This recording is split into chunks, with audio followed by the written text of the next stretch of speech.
State of Ohio, the City of Parma, Logan Daniel Sinclair. Mr. Sinclair has been in custody at jail since yesterday evening. He has been in custodial fashion since Saturday the 28th.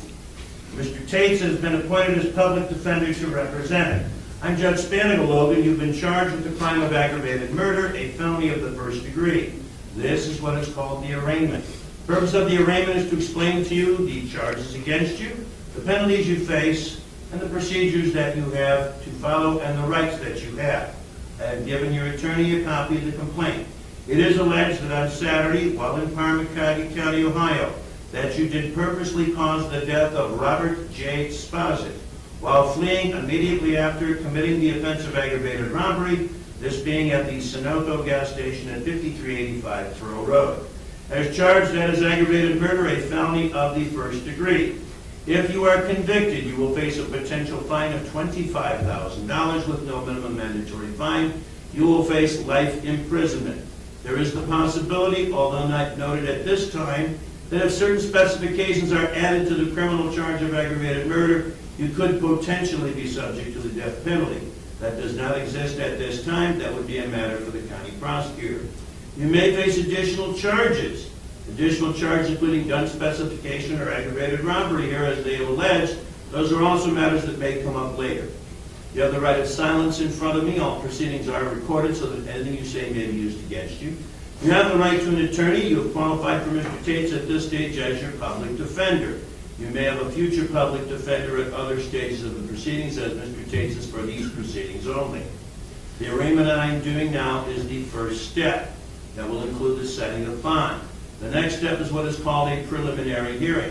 The purpose of a preliminary hearing is to give you an opportunity to confront the evidence against you as to whether there should be a charge going forward or not. At that hearing, you would be here with Mr. Tates, the prosecutor of Parma would be here, there then would be a hearing in front of me. This hearing is not a trial.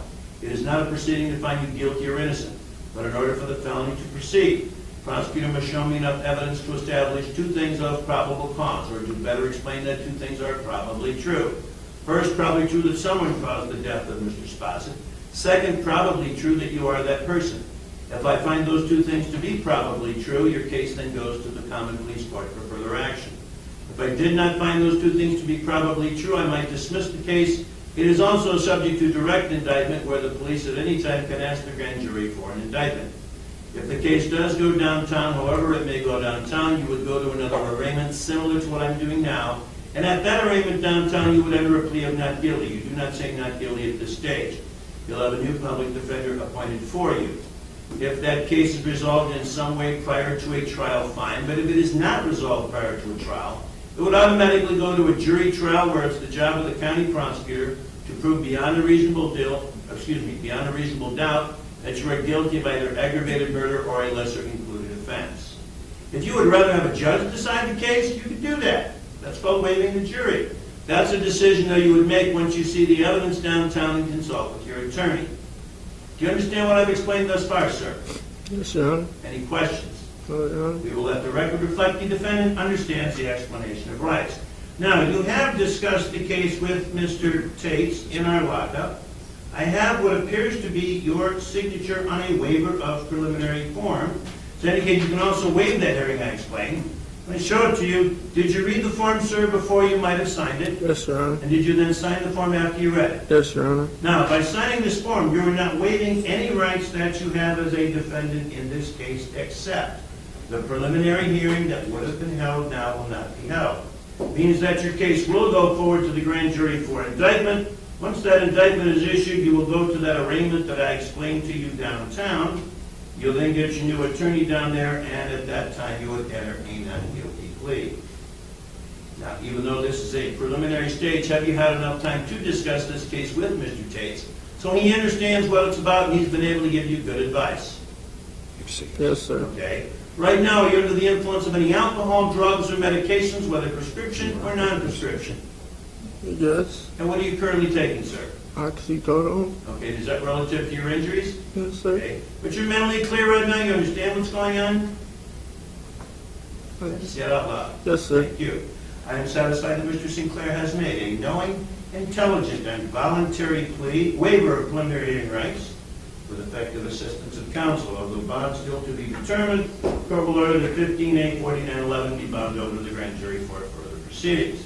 As to the matter of bond, Mr. Sinclair, we now must get information relative to the determination of bond. Your PD form indicates you live with a girlfriend, you're unemployed. Are you currently out on bond for any other criminal or traffic charges? No, Your Honor. Are you currently on probation, parole, community control, or post-release control for any No, Your Honor. charges? To the best of your knowledge, are there any other pending criminal or traffic charges pending anywhere against you? No, Your Honor. Okay. Court notes his record appears to indicate he has no prior common police history in our county. Leads apparently indicates an arrest about a year ago out of Cleveland, but does not show any disposition. Mr. Dobick, does the city wish to be heard as to the matter of bond? We do, Your Honor. The city is asking for a $5 million bond. We believe that the defendant is a flight risk and a threat to the public for the following reasons. He was involved not only in the armed robbery such as killing of Mr. Spossett, but he also shot at a witness that particular evening, a witness that was giving assistance to Mr. Spossett. And in addition to that, about an hour before, he was involved in and committed another armed robbery in the city of Cleveland. I've had an opportunity to speak with the lead detective on this case, Detective Wells, and accordingly the city has asked for a $5 million bond. Okay. So this other incident, Cleveland's investigating, but they're obviously liaisoning with Wells? They are, that's correct, Your Okay. Honor. All right. Mr. Tate, you may also be heard as to the matter of bond. Your Honor, we're aware, I talked to my client, the seriousness of the charges being brought against him, and the only thing I can say, Your Honor, right now is the lack of any significant criminal record, no felony record for my client. Although it may be unlikely that you may be out of jail, Mr. Sinclair, given the nature of the charges, I'm going to place some non-monetary restrictions before we get to the monetaries. If you were to get out of custody, you are to maintain your current residence. If you must move, it must remain within Cuyahoga County. You would have to notify the court and Detective Wells, the lead detective in this case, of your address. You are not to have any contact with the decedent's family. So you're not to have any contact with Robert Spozzett's family. Should you be out of jail, your area of travel will be limited to Cuyahoga County, which means you could not leave the county without permission. Now, the court will impose a cash surety bond. Mr. Dobick, there's been intimations by the county prosecutor that we set excessively high bonds. I understand the concerns, but I think $5 million for the sake of maybe excessive. I'm going to set a $3 million bond, which I still think is sufficient. If Mr. McGinty wishes to seek an addition to that, we will deal with that through Mr. McGinty when the case gets downtown. Which means hypothetically for a $3 million cash surety bond, given the nature of it and the potential of the death penalty spec, hypothetically you may have access to contact to see about bondsmen or whatever to post that bond. And if you have a jail credit, let's see. Jeff, approximately what time was he custodialized on Saturday night? Somewhere between, put it on midnight, between 11 and midnight. Okay. For the record, I have to give you a jail credit, sir. You have a 4-day jail credit toward any potential sentencing.